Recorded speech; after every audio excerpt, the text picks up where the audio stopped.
The flu season is upon us. Which type will we worry about this year? And what kind of shots will we be told to take? Remember the swine flu scare of 1976? That was the year the U.S. government told us all that swine flu could turn out to be a killer that could spread across the nation. And Washington decided that every man, woman, and child in the nation should get a shot to prevent a nationwide outbreak, a pandemic. Well, 46 million of us obediently took the shot. And now 4,000 Americans are claiming damages from Uncle Sam amounting to $3.5 billion because of what happened when they took that shot. By far the greatest number of the claims, 2/3 of them, are for neurological damage or even death, allegedly triggered by the flu shot. We pick up the story back in 1976 when the threat posed by the swine flu virus seemed very real indeed. This virus was the cause of a pandemic in 1918 and 1919 that resulted in over 500,000 deaths in the United States, as well as 20 million deaths around the world. See how easy it is to... Thus, the U.S. government's publicity machine was cranked into action to urge all America to protect itself against the swine flu menace. Influenza is serious business.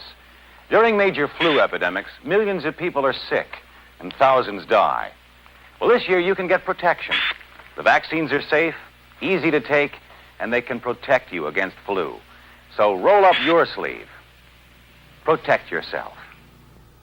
One of those who did roll up her sleeve was Judy Roberts. She was perfectly healthy, an active woman, when in November of 1976, she took her shot. 2 weeks later, she says, she began to feel a numbness starting up her legs. I joked about it at that time. I said I'll be numb to the knees by Friday if this keeps up. By the following week, I was totally paralyzed. So completely paralyzed, in fact, that they had to operate on her to enable her to breathe. And for 6 months, Judy Roberts was a quadriplegic. The diagnosis? A neurological disorder called Guillain-Barré syndrome, GBS for short. These neurological diseases are little understood. They affect people in different ways. As you can see in these home movies taken by a friend, Judy Roberts' paralysis confined her mostly to a wheelchair for over a year. But this disease can even kill. Indeed, there are 300 claims now pending from the families of GBS victims who died, allegedly as a result of the swine flu shot. In other GBS victims, the crippling effects diminish and all but disappear. But for Judy Roberts, progress back to good health has been painful and partial. Now, I notice that your smile, Judy, is a little bit constricted. Yes, it is. Is it different from what it used to be? Very different. I have a greatly decreased mobility in my lips. And I can't drink through a straw on the right-hand side. I can't blow out birthday candles. I don't whistle anymore, for which my husband is grateful. It may be a little difficult for you to answer this question, but have you recovered as much as you are going to recover? Yes, this is it. So you will now have a legacy of braces on your legs for the rest of your life?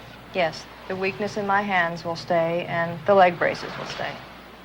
So Judy Roberts and her husband have filed a claim against the U.S. government. They're asking $12 million, though they don't expect to get nearly that much.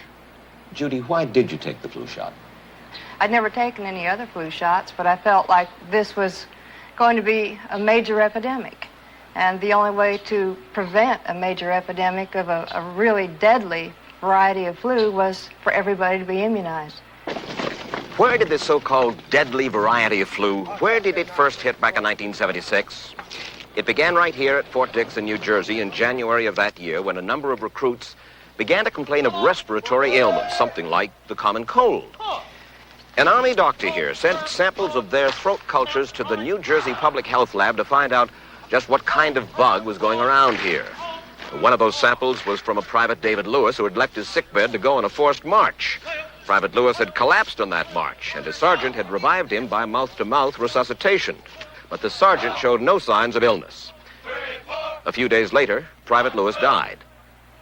If this disease is so potentially fatal that it's going to kill a young, healthy man, a middle-aged school teacher doesn't have prayer. The New Jersey lab identified most of those soldiers' throat cultures as the normal kind of flu virus going around that year, but they could not make out what kind of virus was in the culture from the dead soldier and from 4 others who were sick. So they sent those cultures to the Federal Center for Disease Control in Atlanta, Georgia for further study. A few days later, they got the verdict: swine flu. But that much publicized outbreak of swine flu at Fort Dix involved only Private Lewis, who died, and those 4 other soldiers who recovered completely without the swine flu shot.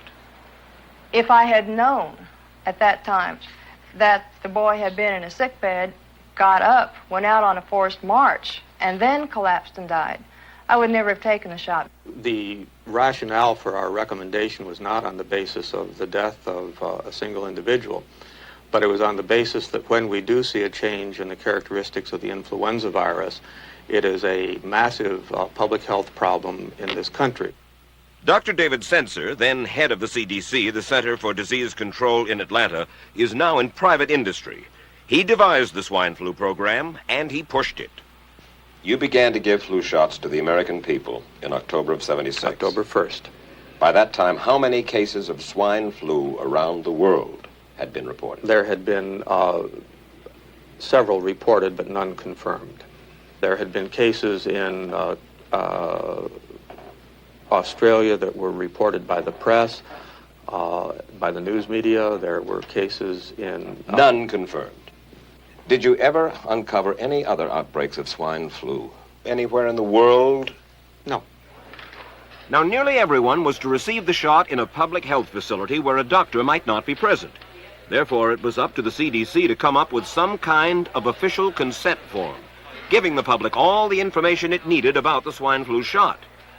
This form stated that the swine flu vaccine had been tested. What it didn't say was that after those tests were completed, the scientists developed another vaccine, and that was the one given to most of the 46 million who took the shot. That vaccine was called X53A. Was X53A ever field tested? I can't say. I would have to... It wasn't. I don't know.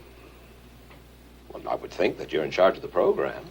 I would have to check the records. I haven't looked at this in some time. The information form, the consent form, was also supposed to warn people about any risks of serious complications following the shot. But did it? No, I had never heard of any reactions other than a sore arm, fever, this sort of thing. Judy Roberts' husband, Gene, also took the shot. Yes, I looked at that document. I signed it. Nothing on there said I was going to have a heart attack or I get Guillain-Barré, which I never heard of.